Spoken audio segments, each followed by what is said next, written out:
கொஞ்சம் தொண்டை ரப்சர் ஆயிடுச்சு.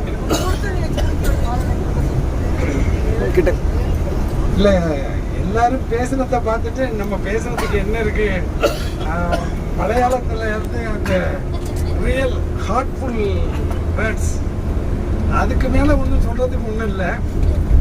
நான் 2-3 டூரு கொஞ்சம் ஃபாரின் அங்கிட்டு போயிட்டு வந்தேன். ஒய்ஃபை கூப்பிட்டு வரவே மாட்டேன்ட்டா, நீங்கள் போயிட்டு வந்துடுங்க அப்படின்னு சொல்லிட்டு இந்த ட்ரிப்பை எப்படியாவது இல்லை சார்,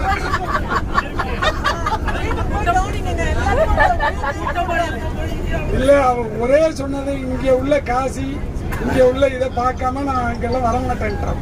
அப்போ என்ன வருவாங்க? இல்லை, ஏதாவது ஒரு பொறுப்பை நம்ம வெளியே போகும்போது சில கமிட் பண்ணுறேங்க, நான் பார்த்துக்கிறேன், நீங்கள் போயிட்டு வாங்க அப்படின்னு சொல்லிடுவாப்ல. இப்போ போயிட்டு வந்த பிறகு நிச்சயமாக காசிக்கு அழைச்சிட்டு போயிடணும் அப்படிங்கிற ஒரு முடிவுலே இருந்தேன். திடீர்னு பார்த்தா ஃபேஸ்புக்கில் இது வந்துச்சு. வந்தவுடனே டக்குன்னு நம்பர் எடுத்து சீனிவாசன் சார்கிட்ட பேசின பிறகு 2-3 வார்த்தை தான் பேசினார்.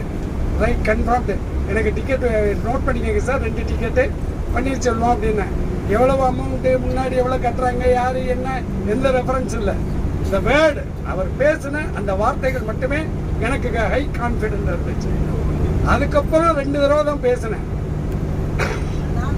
இந்த இதில் இந்த யூடியூப்ல போட்டிருந்தாங்கல்ல, அந்த குரூப்ல போட்டிருந்தாங்க போனவங்க, அவங்களுக்கு இந்த திருமணம் பண்ணி வைக்கிறது, அந்த தானம் கொடுத்தாரு, அது இதெல்லாம் பார்த்தோன்னே ஓஹோ இதுக்கெல்லாம் நம்ம ரெடியாகணும். ஒய்ஃபு சொல்லிக்கிட்டே இருந்தாப்புல, இதெல்லாம் வாங்கிட்டு போகணுங்க வைங்க அப்படின்னு சொல்லி. பேசாம இருமா, நம்ம போகலாம், வாங்கிட்டு போகலாம், குரூப்பில் போகும்பொழுது எப்படி வாங்கிட்டு போகிறது அப்படின்னு கேட்டேன். இல்லை சார், நீங்கள் 3 ட்ரெஸ்ஸு, அதுக்கப்புறம் தான் அன்னைக்கே தான் அந்த மெசேஜை போட்டார். அதில் அன்னைக்கு அந்த சார்ட் போட்டார், 3 புது ட்ரெஸ்ஸுன்னாரு. மறுபடியும் ஒய்ஃபை சந்தேகத்தை கிளப்பிட்டாங்க, 3 புது ட்ரெஸ்னா யாருக்கு? அந்த 3 ஆனால் அதில் சீனிவாசன் ரொம்ப கிளாரிட்டியாக சொல்லலை. அதாவது 2 நீங்கள் கட்டி எங்க 1 தானம் கொடுங்க அப்படின்னாரு. இன்னும் கூட கொடுத்துருக்கலாம், இன்னும் கொஞ்சம் கிளாரிட்டியாக இருந்தால் இன்னும் கொஞ்சம் கூட இந்த கல்யாணம் பண்ணி வச்சவருக்கு அவர் கரெக்டாக இருக்காரு. ரொம்ப மக்களை போட்டு வாட்டிடக்கூடாதுங்கிறதுல கவனமாக இருக்கு.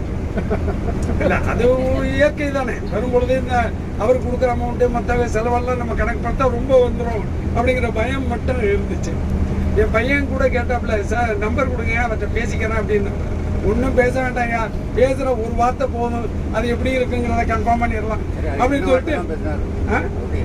இல்லை, ஒன்றும் இல்லை சார், ஒன்றும் பிரச்சனை இல்லை சார். சார் நான் இப்போ ஜனவரியில் பார்த்தேன், ஜனவரிலேருந்து பார்த்துருக்கேன்.